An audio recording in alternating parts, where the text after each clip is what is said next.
Welcome to Food, Wine, and Whiskey, a podcast about having fun conversations on tasty dishes, vinos, and spirits from around the world. Rob is your host. He is an avid home chef, WSET Level 2 award in wine, and a whiskey drinker and collector. Time to set the table. Here's Rob. Hey everyone, welcome back to another episode. We appreciate you being here. Thank you very much for stopping by. Big shout out to all of our listeners. Thank you, as always, for tuning in and listening to our episodes. We appreciate if you could share the podcast with any other folks who you think might enjoy listening to the episodes we put out, and a review anywhere that you listen to the podcast. Spotify, Google, Apple, any platform. If you can leave a review for the show, it sure helps us tremendously. We really, really appreciate that. Okay, into tonight's episode. My wife, Sandra, back on the show. You're getting to be a regular, babe. Not really. Not really? Maybe a little. Maybe a little. You might hear more from her as we move forward with the podcast. So, all right, tonight's episode, I don't know quite what we're doing. You said you're turning the tables on me again. Yes. That you're going to ask me some questions. So I'm kind of a little nervous to know how this is going to go. But can we reveal now what we're doing? Because you said not until we do the show. Absolutely. So, I'm sure a lot of people have different questions. And after talking to some friends and them asking me questions about wine, and I'm like, well, I'm not quite sure about that, but I'll get back to you on it. So I thought, well, why not ask you, my personal wine expert? Oh, thank you. So to see if you can help me and my friends out, and maybe some other people out there who may have the same type of questions. So I thought I'd turn the tables and interview you again. Yeah, and I will say you use that term expert. I'm the furthest from an expert on wine. It's funny, in the world of wine or in the world of a lot of things, whether it's food or coffees or whiskeys, certain people you can be around and you're like the smartest guy about that topic. They think you know everything. Well, you're an expert to me. And then you can be around other people who you go, man, I'm the dumbest guy in the room. So it just, my point there is the company matters. And I like being around people who know a lot more than me, because that's when I get to learn more than I already know. So. Right.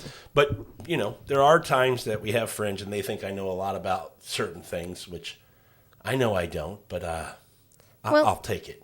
Well, I know some of these questions I probably have asked you, but, some of my friends may want to hear it again, or other people may want to hear it again. So I just thought I'd take this opportunity. Yeah. Well, I think it's a good idea because, as you said, you've asked these to me maybe sometimes, maybe some of the questions you haven't asked me before. Right. But it'd be good just to put it out on the podcast and share this with everybody. My thoughts.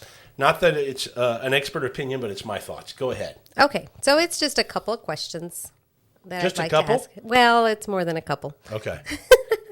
Okay, so I know some people are always asking, and I do too with you, when should I decant a wine before I drink it? Like right away? No, let's start by saying decanting a wine. What does that mean? Let me ask you, what does decanting a wine mean to you?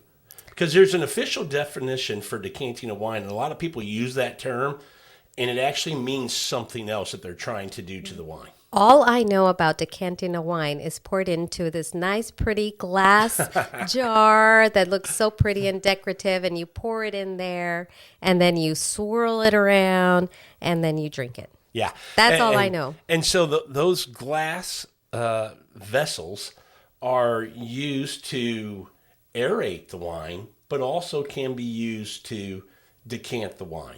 And decanting the wine is simply making sure that the sediment that could be in the bottle doesn't get into somebody's glass. The sediment's not going to bother you. It's not going to hurt you.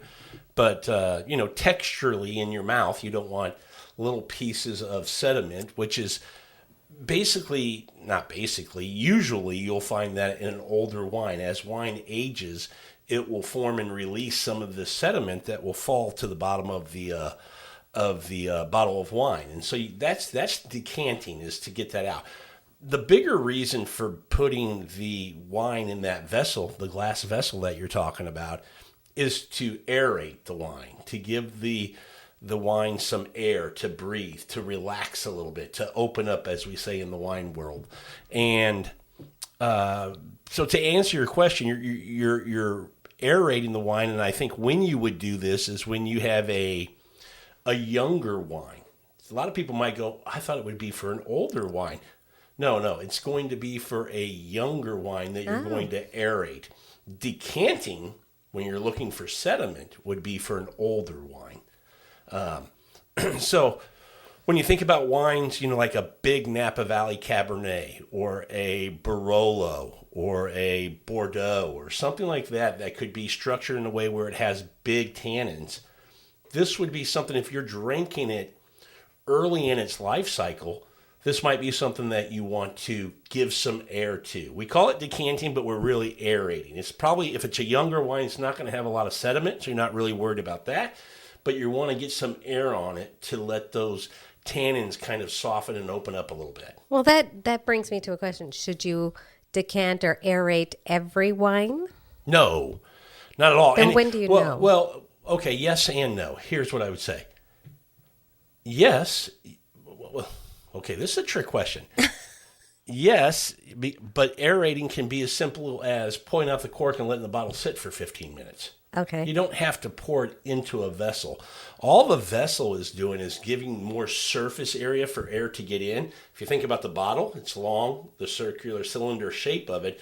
Not a lot of air, especially if it's full. So now you only have a little bit of that wine touching at the top of the bottle and letting air get into it. If you pour it into, when you think about the decanters that we're talking about, they usually have a bigger, wider base, a circumference of maybe 8-10 inches, and the wine can be all around the bottom of that, only about an inch tall, but that's going to give more air to the wine. And you'll see some people even say and recommend that you can shake that a little bit to get it to kind of wake up a little bit. So what you're doing is you're trying to get some air on the wine just to let it, again, soften the tannins, maybe let the fruit come through a little bit more. That's all you're trying to do. And you do that with younger wines. A lot of people think it should be done with an older wine. An older wine doesn't need that. It's lived in the bottle. It's changed. It's developed. So you really just want to pour it. Now, the reason I said you give me a little pause with, should you or shouldn't you? My favorite way to decant a bottle of wine, do you remember what I always say? No. In the glass. Oh, yes. Yes. The glass is that same type of vessel that you can pour a little bit of wine into.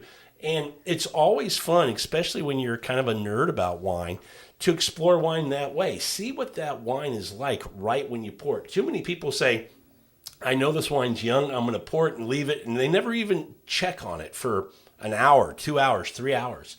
To me, you're missing the experience of seeing that wine develop.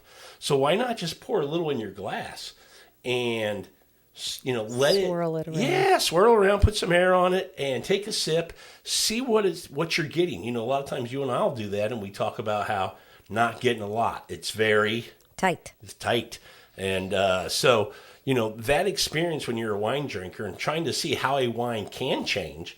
That's a fun way to do it in the glass. Now you can still say, I know that this is going to need air, the bottle, so I'm going to pour some in the decanter, but a little bit in my glass so I can enjoy the process as well. Okay. So the answer is no, you don't have to always decant wine.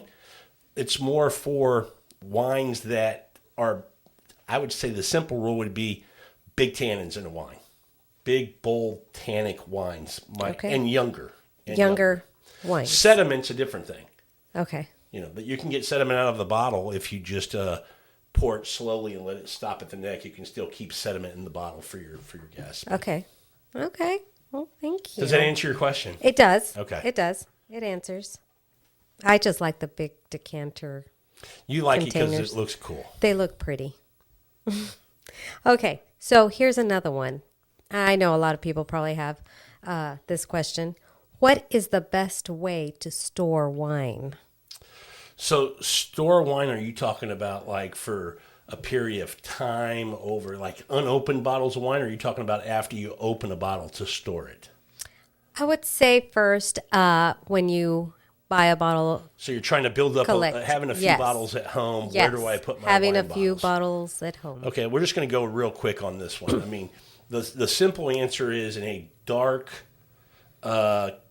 cooler, a darker place that's closed off where the temperature is constant, where you don't have sunlight getting in and there's not big fluctuations in the temperature. Most homes in today's world keep a constant temperature of around 70 to 72 degrees, 73. I mean, if you like your house any warmer than that, my goodness. Our house, 67. You know how that is. So freezer. That works, So in a closet, underneath the stairs, something like that would work just fine. So on top of the refrigerator? No. Never. Yeah, you don't want to put it anywhere where it's going to get some heat. And a lot of times appliances can generate heat.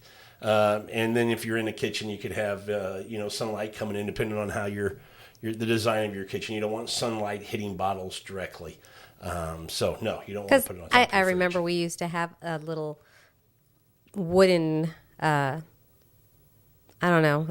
stand. Wine stand. Yeah.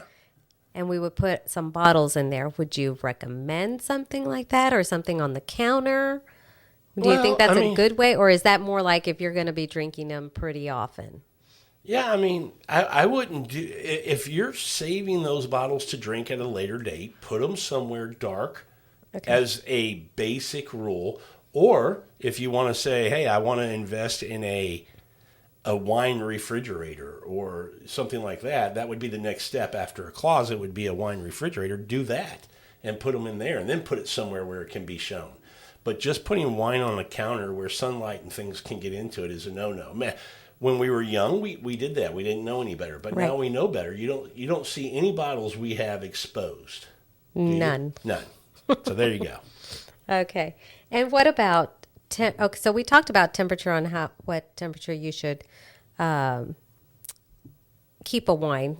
What do you mean keep a wine? Like you just said, it should be at a constant when you're. Well, no, it doesn't have to be at a.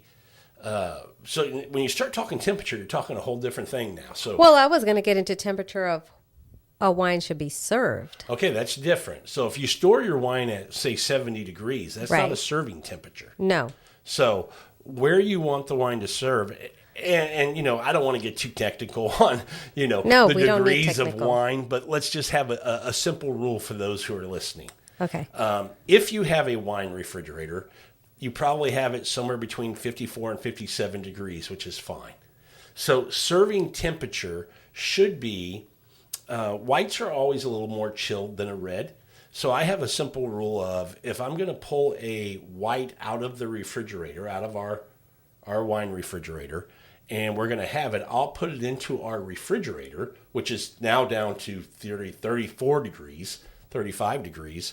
Put it in there for 20, 25 minutes, and it'll chill it down just a little bit more. Mm-hmm. And then it's ready to serve. If it's a red wine, I'm going to pull it out of the wine fridge where it's been at 54, 55 degrees, let it sit for 20 minutes, and then it's ready to serve. And that's going to bring it up to about 60, 62 degrees.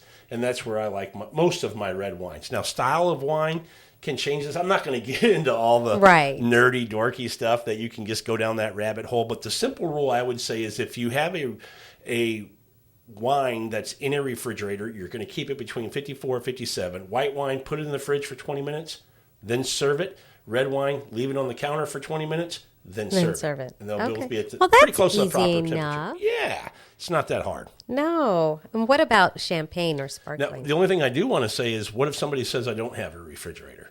Oh. So now I would say, we're at room temperature, 70, 72. Instead of that 20, 25 minutes in the fridge, you may go 40, 45 minutes just to get it to chill down a little bit more. Good point. Yeah.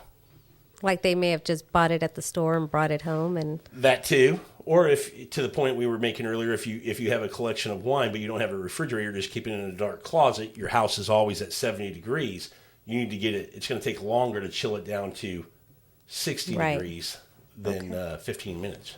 Do you have a rule for sparkling wine? Sparkling, should be a little bit more chilled. I like it a little bit more chilled.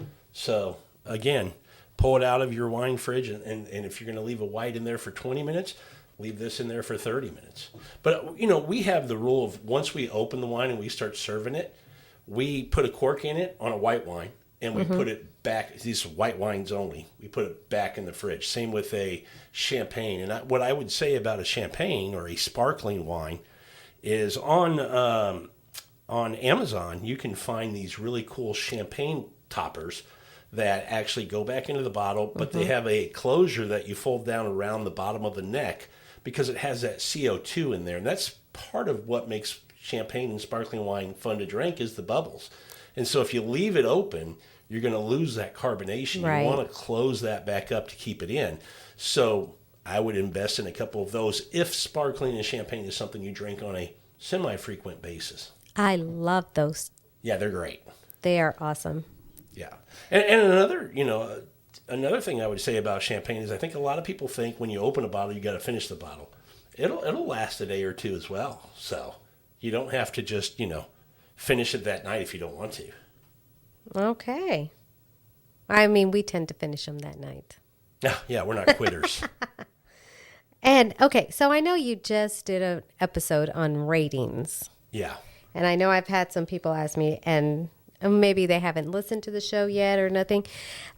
Could you refresh some memories? Like, are ratings really important, and what do they mean? Like, should we pay attention to wine ratings? To kind of say it in a very simple way is, find a reputable critic. When we start talking about ratings, we're talking about somebody who's reviewing wines, and usually you're seeing a number, 92, 94, right. 98. And that number in your mind makes you go, this should be pretty good based on what that number is. Well, maybe not, right? Maybe not. We need to know who's giving that number and how credible are they.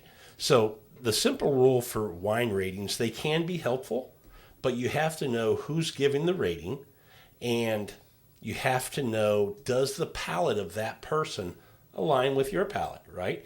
You might find a wine critic that's covering, let's just say, the Loire Valley in France, and everything they like, you don't like. Right. So you're like, well, anything he says is good or she says is good, I know I don't want it. But there could be another critic that you go, everything they like, now I like it. And so that's the key, is if you want to use that, a rating system, it's important, it's critical to find somebody who aligns with you as far as palate, what they like, what they think is a good wine. Does that line up with what you like for your palate? Right. But most importantly, you should be your own critic. I don't put a lot into ratings anymore. I know when you get into wine, it's kind of, when you go to the store, it's that first thing you see. And so you're kind of looking for some help, some guidance, and a big number. It just jumps out and says, man, this has got to be pretty good. But in the world of wine, there's so many wines that don't get rated at all that it's just really hard to say whether a rating means it's a good wine or not. It really comes down to your palate. So what I would say is just, find styles of wines that you like and drink. Right. I don't think you'll find anything that you absolutely hate where you got to pour it down the sink. So, just if it's not your favorite, make a note and then drink something else. And you'll find in a lot of regions, there's going to be wines that you don't like, from that region. The point would be is that hopefully you find more that you do like. When you drink regions, well, let me just give you an example of New Zealand, Sauvignon Blanc. I find more that I don't like than I do. So not a region I'm going to go back to very much. But if I go to the Southern Rhone, I find way more that I enjoy than I don't. I still, on occasion, will find one and go, not my style. But for the most part, I find way more that I like. And so that's a region I know I'm going to enjoy. Now it's just exploring with my palate. Right. So try lots of wines. Find a critic that you may align with. But more than anything, drink wine and find what you like. Yeah, it ultimately comes down to your palate. Right. Yeah. I think it comes down to a lot of things like that also. Absolutely. It's very subjective. I mean, a big part of there's some objective things about it, but for the most part, it can be subjective. It's what you like. Exactly. Okay, now I think I'm not quite sure about these, but I hear a lot of people talking about them. Like, are sulfates bad? Okay, sulfites are not bad. Okay. And when you say bad, what do you mean bad? Are they bad for you? Are Well, they just bad bad to in be the in wine at wine. all? Yeah. No, not at all. Sulfites are needed in wine. They help in keeping the structure of the wine and keeping bacteria and things out of the wine, so that the wine will last a lot longer, especially when it's being transported from around the world, and then will be in the bottle for a while. So sulfites are absolutely needed in wine and have been in wine for a lot of years. I mean, forever sulfites have been in wine, but where winemakers are starting to put a few more sulfites for the reason of them helping in this process of preserving the wine, it's been for decades. So it's nothing new in wine. There's been this kick of sulfites are bad, or sulfites give me headaches, or my doctor said I shouldn't have sulfites in the wine. I'm not a doctor. If your doctor tells you not to do something, there might be a different reason for that. So listen to your doctor. But I would say, when you look at foods and you look at, let's just say, for example, orange juice. Yep. A tremendous amount of sulfites in orange juice compared to the amount of sulfites in wine. Sulfites in wine is very minimal. I mean, if you drink a glass of orange juice and you're fine, and you tell me that you're going to get a headache from sulfites in wine, probably not the case. It's probably something else called histamines. Oh, That's probably what's giving you the headache. Really? Which can be related to tannins. okay. So tannins will give you a headache. Not necessarily tannins, but the tannins can trigger histamines if you think about like allergies Yes. and things like that. So that So you could be allergic. You could be. And a lot of people, I've heard a lot of wine people say, if you think that you're getting headaches or something, or having a reaction to a red wine, it may be the tannins. And the way to check that out is to get some black tea, which is very high in tannins. Make a cup of black tea and then drink that. And if you're having the same type of reaction you do when you have red wine, then you go, okay, now I've isolated it. It probably is the tannins. And if you go, look, it's not real bad, it's just a little bit, well, now you know that maybe before I have a glass of red wine, I'm going to have an antihistamine to help me kind of subdue that a little bit before I have my glass of wine, or my couple glasses of wine. Well, now I've learned something, because I know I've had some people tell me that they don't drink red wine because of the tannins. And I'm like, well, I didn't know it had to be more maybe a histamine than the tannins in the wine. Yeah, it's and probably, it could be allergic. Yeah, it's probably the histamines that are causing that. Tannins aren't bad. Tannins are kind of like a defense mechanism, that are found in the stem and in the seeds and in the skin. And if you think about grapes and just growing out in the wild, it's the defense mechanism for the grapes, the vines. When you think about tannins, very bitter and doesn't feel good on the mouth. Well, that's a defense mechanism so animals don't come eat the fruit before they're supposed to. And so in nature, that's how it works. So we're part of nature, right, as humans. So it works the same way on our body. It's saying, woof, this fruit's not ready to be eaten yet. And so that's why you always hear them say you got to let the tannins soften in the wine so it doesn't affect you that way. Because Sandra, you've had wine where it just dries up your mouth. And that's the tannins that are doing that. Interesting. Well, I've learned something new. Yeah. I hope that other people do too. Look at that. Okay.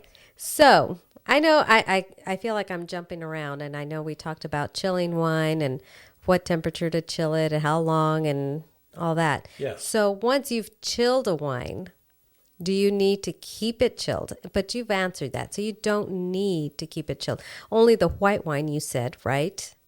Well, yeah, that's our preference. I mean, you don't have to keep it chilled, and you can let it get to room temperature, put the cork back in, and put it back in the fridge. All that's going to do is slow down the oxidizing of that wine, right? Oxygen is bad for for wine.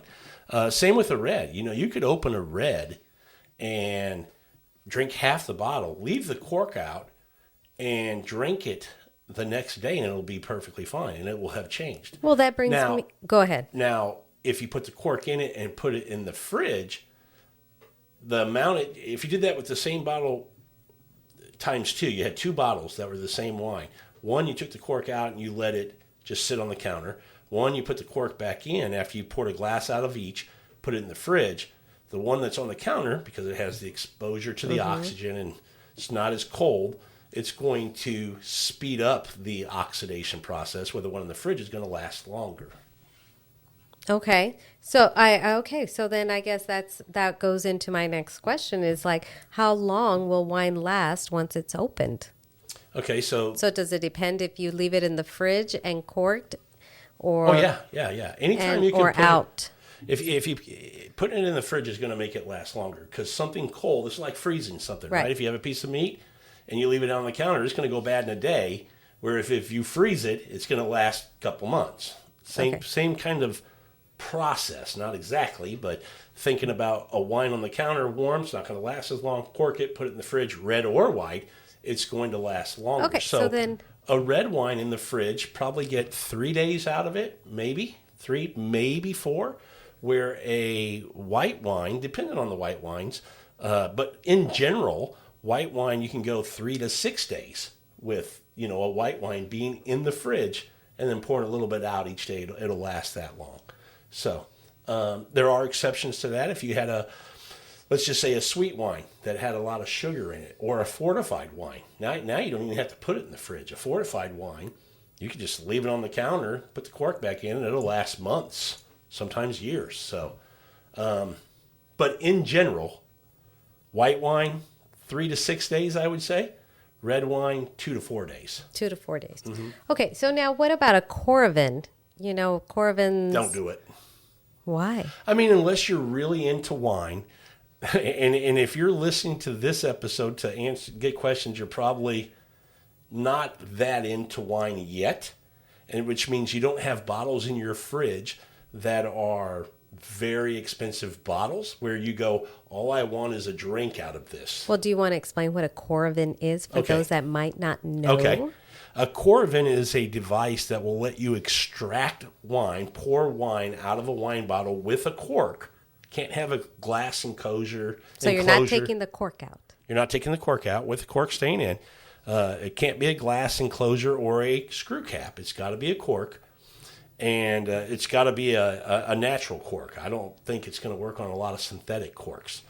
But it has think about a long needle, and you're able to puncture and go down through the cork, and then you're able to pour out a portion of wine that you would want, and then it backfills it with this air-on gas that takes the oxygen and puts it, the air that might be in there, and puts it at the top so it doesn't touch the wine, the liquid, and it helps to preserve the wine still so it'll last longer.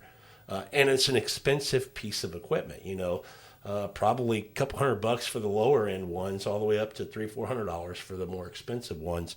And to me, I just don't think if you're getting into wine, you're trying to explore wine, it's not something you need to worry about. I mean, so maybe somebody who already has a good collection of wine would benefit from a Coravin if they want to try something a little older and not necessarily open the whole bottle? Yeah, I mean, you could, but again, if you're going to open a bottle and you know it can last me 4 or 5 days, well, then I'm going to drink it. The Coravin is going to allow you to go, I'm going to take a glass now, and I'm going to wait 2 months to drink the next glass. How many people do you know who actually do that? I don't know any. Yeah, exactly. That's my point. The Coravin's a cool tool, and it's, you know, where I would say it makes the most sense is, you know, at a wine bar, at a winery, when they don't, you know, because now if they get oxygen in their wine, they got to finish that bottle in a day or so. So if they're doing wine by the glass, having a Coravin where they can just pour it, where the bottle will last a few more days and not just a day or so, that would help them out a bunch. But for the consumer at home who's consuming wine, not so much. It's not something I would recommend. Not until you get to a point where you have a collection of wine and, you know, again, we have wine, and I have a Corvette, and I never use it. So that's probably why I have this opinion. Yeah, we've never used that. Nope. Okay. But I thought I needed one. Found out I don't. We don't. So if anybody wants a Corbin, we got one. That's exactly right. Okay. So I know sometimes you've got a large group of people, and sometimes we need to know, well, what wine is best to serve for a large group?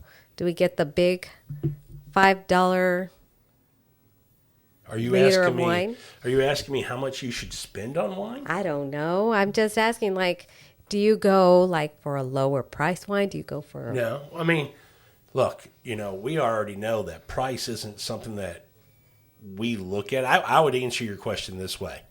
If you're having a group of people over, you're trying to please or make, a lot of different palates happy when they drink that wine. Yeah. And so what I would do is focus on wine grapes that are popular overall. Don't go with something that, is an obscure grape or an indigenous grape in a smaller area that you tried once and you like it, but it's a really funky kind of profile. Unless you're hanging out with wine nerds and wine geeks, that's probably not the good play. The better play is probably, if you're going to do a white, to do a Pinot Grigio or a Chardonnay or a Sauvignon Blanc or something like that. And if you're doing reds, I would stay with the things that people know, whether it be a Pinot Noir that they know or something from the Bordeaux blend, a Cabernet Sauvignon or a Merlot or a Malbec or a Syrah, something like that, that is a very known grape and is, something that most people would enjoy. I think that's the safer thing for a group. And it's more focused on the grape. The price, that's up to the people that are hosting. But I would say, there's a floor to where quality, where you still get quality, the floor of that price. And I would say about, if you're in New World, it's probably about $20 a bottle. If you're in Old World, it could be around $12 a bottle, depending on where you're getting it from. Okay. So you don't have to really break the bank on you can find some great wines at really good prices, and when we were talking about sparkling earlier, I mean, if you're going to do like a big celebration, a big anniversary party for somebody who's celebrating a 50th anniversary or a wedding, and you want bubbles there, I mean, going with a Cremante Alsace would be a great thing over a champagne. And now, you can get a $20 bottle versus a $50 bottle. And when you're talking about trying to provide a glass to 50 people or 100 people, that's going to go a whole lot further. Right. Okay. Yeah, because always when you have people over for some wine, it's always like, what do you serve? How much do you serve? What kind of wines do you serve? Do you serve bubblies first? Do you go to the reds? Do you go to the whites? Do you decant? Do you not decant? There's so much to go on. It's not that hard. Don't overthink it. Just drink what you want to drink. I mean, in most scenarios, but again, getting back to your question, the crowd matters. Who are you going? Are you getting invited to a dinner and you're taking a bottle to a group of people who are wine nerds? Now you can think outside that normal wines that I just listed. But if you're getting invited to a dinner and you're just like, I'm going to take a bottle of wine. I know there's going to be 6 people there. I don't know them that well, but I'm going to take a bottle of wine. Now you're going to play in that safe category like I just gave you of those wines. But as far as, typically you start with a white and you go to a red. It's not that hard. Okay. So I know you can be opening your wine and all that and getting ready to enjoy it, but how do you tell if a wine is bad when you open it? What's a good way to tell? When you say bad, it makes me think corked. And when we say corked, we're talking about a cork taint or TCA. And we think about wet cardboard, a moldy kind of cork. The best way for me to say it is wet cardboard. If you get that kind of a smell on a wine, it's probably corked. And it'll be pretty obvious to you right away. Now, that's different. You asked the question, how you tell if a wine is bad. That I'm going to the good or bad to drink. I'm going to the, again, you're saying bad. Good or bad to drink. Does that mean the wine is actually a bad wine, don't drink it, it's corked? Or could it be past? Could it be something where I missed my window to drink this? It's not going to hurt you. It's not bad. I mean, corked wine's not going to hurt you either. But, you've held on to this wine for 15 years, and now it's just deducting what the wine should have, understanding. Okay, well, let's do this. Let's talk about then corked wine. That it's not that it's past its window of it's just tasting. wet cardboard. Wet cardboard. Yeah, you get that wet kind of cardboard smell on it, and you're going to notice it. It's going to be a bad wine. Now, it could be oxidized too. So if air got in, and then if you see the cork and it has wine, up the sides of it, all the way up to like the top, if you have some on the top of the wine, like mold So and stuff. most of the time, the cork should be, just a little bit on the bottom. Pretty clean. Clean. The other thing you can look at to see if it's been oxidized is the shoulders of the bottle. If you're looking at the bottle of wine, you know how it has the pouring top, and then where it rounds out to form the rest of the bottle. If the wine is lower than where it should be filled in that wine, you go, that's lower than it should be. Well, that means there's been oxygen in there and it's evaporated, which tells you there's a high possibility that the wine is oxidized and not any good anymore. Okay. So oxidation and TCA or cork is the two things that I would say are the biggest things you're looking for if a wine is bad. Okay. Yeah. Corked. Other than that, it could just be past, Oops, not any good. Past the really good window it's to a living, drink. Wine is a living, breathing thing. And so it's changing in the bottle. It's evolving. And it has a life, just like all of us, right? And from the time it gets bottled to a certain date, nobody knows what it is, that wine is able to be drunk. But once it's past that, we call it a dead wine. It's no longer any good, It's lost all its structure. It's not holding up anymore. Make sense? It makes sense. I hope I answered that question for you. I think so. Okay. Okay. What about a champagne? How would you know if a champagne is bad? Same thing. Cork. Oxidized. Okay. So oxidized and smells funny. Yeah, and if it's oxidized, guess what it's lost? What? The carbonation. Because when you open a bottle of champagne, yes, it's got carbonation. So if you pop a cork on a champagne and there's no pop sound or anything like that, it's probably something going on. Why didn't it make that if you're holding the cork the right way, or a big pop if you're one of those people that just like to pull it out and, make the popping sound. Make the popping sound. Let everybody know you're having some bubbles. Okay. So I know we talked about the tannins and the headaches, and so you said tannins could be the reason why we get headaches. Yeah, it could be. Tannins, again, are compounds that are found in the seeds, the stems, the skins of grapes, but they're necessary. We do need tannins. Oh, they add texture. They help tremendously in a wine being able to be aged. They add flavor. They add color, from the skins. So they're important to wines, especially big wines like, big Cabernet Sauvignons and Barolos and Syrahs and things like that. So, yeah. All right. Now, what is the difference between old world and new world wines? Can I talk about something else on the last thing we were talking about? We Yeah. talked about tannins, and that could be possible. And you heard me say earlier that you're probably not getting headache from sulfites. Mm-hmm. But a lot of people do say, when I drink wine, I get a headache. Right. And there could be another reason for that, a couple other reasons. What is that? It could be, again, I mentioned the histamines could be one of them. Yeah. That are causing that. But it also could be the sugar in the wine, which is alcohol, right? Because our bodies, when we drink alcohol, our bodies turn the alcohol back into sugar to process it the right way. And so you heard a lot of people talk about, hey, if you're going to go out drinking, you need to stay hydrated. Well, a lot of people don't. And when you're not hydrated, when you're younger, you can wake up with a headache the next day. When you're older, you can still wake up with a headache, but during the course of the night, you could also get cramps. I've been there, done that with Yep. some cramps in the leg, or whatever. But that's another sign that you're dehydrated. So a lot of times people who say they get a headache, it could be sugar related and just not staying hydrated enough. If it's not the histamines that are coming from the tannins. Other than that, again, it's probably just you drink too much. Well, that's a good point, because that is something you need to do, especially when you're drinking any kind of alcoholic beverages, is to stay hydrated. Yeah. Very, very, very important to do. Yep. Okay, so difference between Old World and New World wines.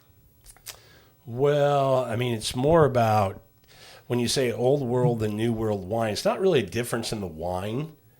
I would say, generally speaking, there a lot of people might say Old World, and when you talk about Old World, we're talking about geographically. Right. What constitutes Old World? Well, we're talking about Europe. Right.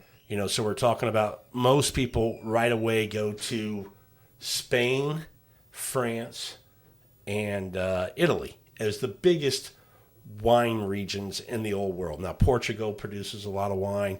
Obviously places like Greece and Hungary and Croatia, most countries in the Old World in Europe produce wine. New World would be any country that's not part of Europe. So you talk about the United States, you talk about Australia, you talk about New Zealand, Chile, Argentina.